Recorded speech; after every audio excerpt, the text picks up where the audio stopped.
Почитувани, добро вечер. Прво издание на Вести Плюс на Канал 5 за оваа летна сезона, место само вистини, само интервју, веднаш по централните вести. До крајот на август Вести Плюс кратки и ефективни интервјуа. Вечерва првите Вести Плюс со Изац Медџити, вице-премиер. Добро дојдовте. Добро ве. Актуелен сте периодов, не по многу весели и ведри теми. Ќе пробаме овие 10-15 минути да ги поминеме сите теми кои што има јавен интерес секако. Првото прашање е дали конечно или дали ја донесовте одлуката да трчате во Чаир повторно? Прво, како влен, деновиве очекуваме резултати од анкетиве, од професионални агенции и тие ќе ни дадат ориентација кој каде ќе биде. Но не исклучувам и таа како опција. Да, во јавноста веќе се шпекулира дека дербито на овие локални избори практично ќе биде во Чаир, каде што Изац Медџити ќе се судре со Бујар Османи. Доколку решите да влезете во оваа трка, што ќе им понудите на Чаир? Граѓаните таму имаат големи проблеми кои што се актуализираа последниот период. Вака, тие што ги познаваат приликите и околностите, гледа дека Ахмети и Дуи све даваат, бидејќи и немаат луѓе кои да истрчат на овие локални избори. Од 15 општини кои што се со мнозинство албанско население, веќе пред да почне трката, 7-8 од нив ги даде на алијансите, Дуи задржи само 7, ќе се натпреварува само во 7 општини, што мислам дека од сегашните околности каде Дуи раководи со 11-12 општини, веќе и во најдобар случај може да рачуна на 7 општини. И сака на овие локални избори да не бидат локални политики, туку све даваат само да се ја спасат кожата, така да мислам ние будно ги следиме овие околности, случувања и ќе одговориме соодветно. Прашањето што се постава сега, што е со Висер Ганију, зошто тој повторно не оди за градоначалник, дали се откажувате од него, дали мислите вие дека ќе биде подобар кандидат, дали ова се што му се случува со градоначалничката на Скопје, можеби причина тој да се тргне од оваа трка? Не, ги чекаме анкетиве, резултативе и тогаш ќе го кажеме последното. Ја не прејудицирам дека кој ќе биде, кој нема да биде. Очекувам од страна на Дуи кои ќе бидат кандидатите официјално и врз основа на тоа. Чекате пред да видите Дуи со кој ќе отиде, па и вие да го одберете вашиот кандидат? Или човек кој што е највеќе подготвен за да одговори на барањата на граѓаната? Ако Дуи оди со подпредседатели, со членови кои што биле кандидат за председател на државата, министер за надворешни, се промовирани се до тоа, и ние не ќе одговориме со иста артилерија. Добро, имавте изјава која што предизвика многу реакции во јавноста, тоа е дека зборувам за инцидентов со командантов динамити, барути, како и да се викаше, ви имавте изјава во едно друго интервју каде што кажавте дека градоначалничката Арсовска прва го нападнала и го удрила, практично дека она го сторила тој напад, меѓутоа полицијата, истрагата и обвинителството велат дека е сосема друго. Сега командантов е во притвор, не е градоначалничката, за него има обвинение, нема за градоначалничката. Сакам да кажам кој сега не ја говори вистината тука.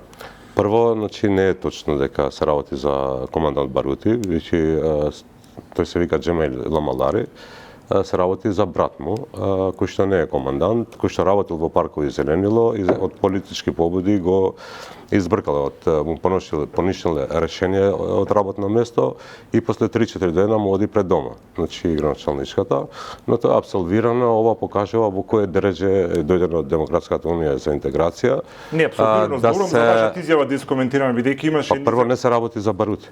Добре, ви за тој човек да е за братот да е него. Има снимка, мислам го имаше и кај вас. Се гледа кој не зборам за вие велите дека е виновна обвинителството дека тој е виновна. Ќе оставиме мислам на истрагата на правдата, но од снимката се гледа кој удира во тој случај. Жално е што Дуи дојде во вакво дереже што за Чаир да се скрие за Данела и таа е злоупотребена, искористена од Блерин Беџети и другите. место да се бави со градот, со јавните предпријатија, со чистотата, со водата. Да ќе разговараме за тоа, меѓутоа кога имате вакво обвинение, треба да кажете дали имате некаков доказ дека кај најдовте релацијата точно. Сега во јавноста се што сте збори, вие сте вице-премиер, има одговорност ова што го кажувате. Ако гледате, дека е нарачка практично. Не се бави воопшто со градот, цело време се бави само со чаир. Ако сме до дивоградбите, и знам зашто не може да испаднат од ДУИ, бидејќи и посочениот кандидат Бујар Османи, бившиот министер, живее во дивоградба. Значи нека затоа не може он да збори за дивоградбите, нема морална можност за тоа, туку се скриени за Данела да ја искористат во текот на кампањата. Добре, разговарате за еднички настап со ВМРО ДПМН, дали знаете на каква ќе биде соработката на локалните избори, дали очекувате поддршка во Чаир, во другите општини? Во принцип, значи ништо нема да има од тоа што било 30 години. Партнерите од властата се поддржале, значи како што се поддржуваат и опозицијските партии, во овој случај ДУИ, како што соработува со Левица и со Социјалдемократскиот сојуз. И на ниво на град Скопје имаат заедно коалиција и најверојатно и на локалните избори ќе се помагаат. Дали доколку ВМРО ДПМН одлучи да има свој кандидат во Кичево, да речеме, дали вие како коалиција ќе го поддржите тоа? Не, ние ќе имаме наш кандидат. И во втор круг? Ние имаме наш кандидат и мислиме дека тој ќе биде победникот. Добро. Малце за тоа што ви е ресори како министер за животна средина, спомнавте за нефункционирањето на градов. Овие денови имаме една навистина убава спортска манифестација интернационална, над 15 држави младите се тука, меѓутоа тоа што ќе го видат и што го гледат во Скопје е комплетно поразително за градот, депонии на сите страни, никој не се занимава со ова, градските власти ајде си има други теми за работа, меѓутоа колку вие како влада можевте да излезете во преслед и оваа празнина во функционирањето на тие што треба да се грижат за хигиената во градот, да ја пополните и со тоа да не бидеме повторно мета на исмејување, гледаме на социјалните мрежи што се гледаат странците во Скопје. Тоа е брука невидена за целата држава. Прво, добро посечи, мислам и по закон, значи тоа е надлежност на општините и на градот Скопје во однос на дивите депонии. Што правиме ние како Министерство за животна? Да, тука сакам да посочам дека како влада, значи имаме заем од ЕБРД и грантови од Европска унија во висина од 125 милиони евра во однос на депониите според најдобри, мислам, стручните пресметки анализи на економично и најисплатливо е тие да се организираат во 5 регионални депонии и само ќе ви посечам дека во некои се веќе во фаза на почеток, мислам градба, негде се во фаза на реализација, овие 125 милиони се вака поделени во источниот и североисточниот регион. Се извинам, вице-премиерот што ја прекинувам, ќе разговараме за регионалните депонии, јас сосема нешто друго е прашав. Дали градот, дали владата, извршната власт, дали можеше да направи нешто плюс, кога има огромен спортски настан во нашиот град, кога има голем број странци, хигиената да биде на елементарно пристојно ниво. Дали вие плюс можете нешто да направите, оваа празнина кој што вие кажам да ја пополните? Се во однос на хигиената, не мислам и тука индиректно помагаме. Во ова што зборев, значи по регионалните депонии, делиме, значи возила, 56.000 канти и мислам опрема што многу ќе користи на општините, или пак во руралните општини имаме поделено 116 милиони денари за 16 рурални општини, што ќе се помогне да се надмине проблемот да видат. Одлично, ви честитам. Меѓутоа, состојбата е катастрофална. Моментално вие сте министер за животна средина. Практично нема населено место, нема град во државата каде што сред лето не гори дива депонија. Тоа е огромен пораз. Пораз за сите нас. Одговорната и ваша како вице-премиер и како министер за животна средина. Да, тоа го кажам. Значи стратешки работиме на ова. Значи не случајно 125 милиони евра ги вложуваме, значи во регионалните депонии. Ви кажувам 2 милиони евра за 16 рурални општини каде што ќе се подигнат капацитетите за нив. 10 милиони денари издвоивме и веќе треба да почнеме да се отстранат депонија Никуштак и во Кочани, исто така со ребалансот 30 милиони денари се поделени токму за да се исчистат дивите депонии, иако се под ингеренции на општините. Значи, стратешки работиме на ова да се надмине како проблем долгороčno. Можеме да ги видиме првите елементарни резултати од ова што го најавувате?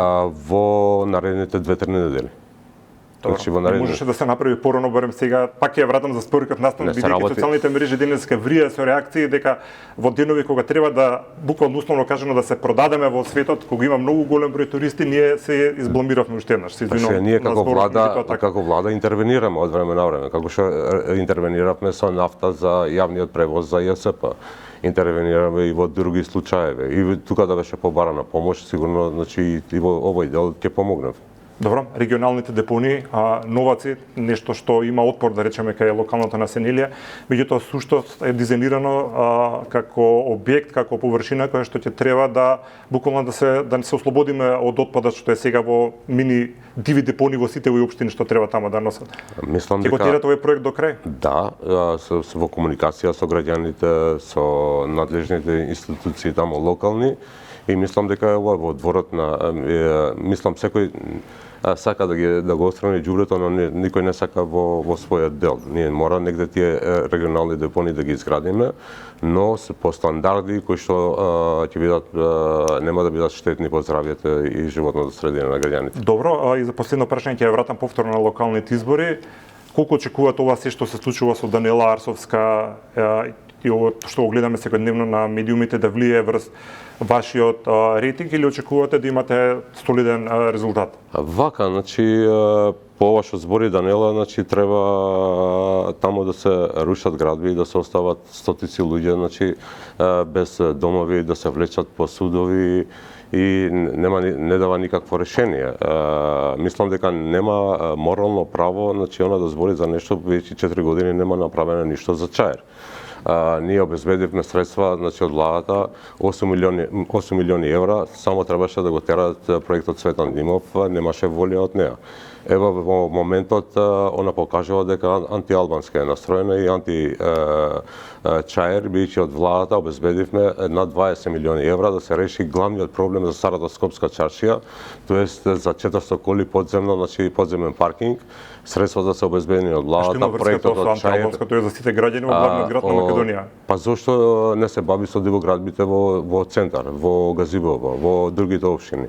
Зошто не се бави, пример, со незиниот партнер, значи во власта на градот Скопје, кај што водат 3 јавни предпријатија заедно, кога има во јавноста договор за интелектуални услуги за синот на Блерин кој има 17 години. Зошто не се бави кога ја повикавме сега за дека се гради во спортско-рекреативниот парк во Сарај и никој не знае што се прави таму. Вие сте извршна власт, што е решението за овој огромен број дивоградови? Еве ќе посочам вака. Ако негде има дивоград надвор од законот и каде што е оштетен буџетот на градот Скопје и на општината Сарај, тоа е општина Сарај, каде што е единствена општина каде што се легализирани по 1 евро и колективните градби. И тука посочува, значи веќе се отвора прашањето, ги делат парите со Блерим или што е работава? Добро, тоа е прашање за граначалничката, за мене. Добро, во ред ви благодарам за ова интервју. Останува да се следи овој проблем со дивоградбите и покрај тоа што велите да го има во сите општини, го има во Чаир, вие претендирате може да бидете граначалник на Чаир, одговорност е на сите. Ги има податоците, градежниот инспекторат, државниот градежен инспекторат, кои се јавни достапни, ги има Заводот за статистика, значи и по тоа Чаир е 6-та општина во градот Скопје. Ја би ја разбрал граначалничката да испадне од првата, втората, па и во Чаир. Ама цело време во Чаир ги има дивоградбите сегде, тоа покажува дека сработува за ДУИ, од кој причина она треба да објасни. Не ми одговоривте како ќе го решите ви овој проблем со дивоградбите?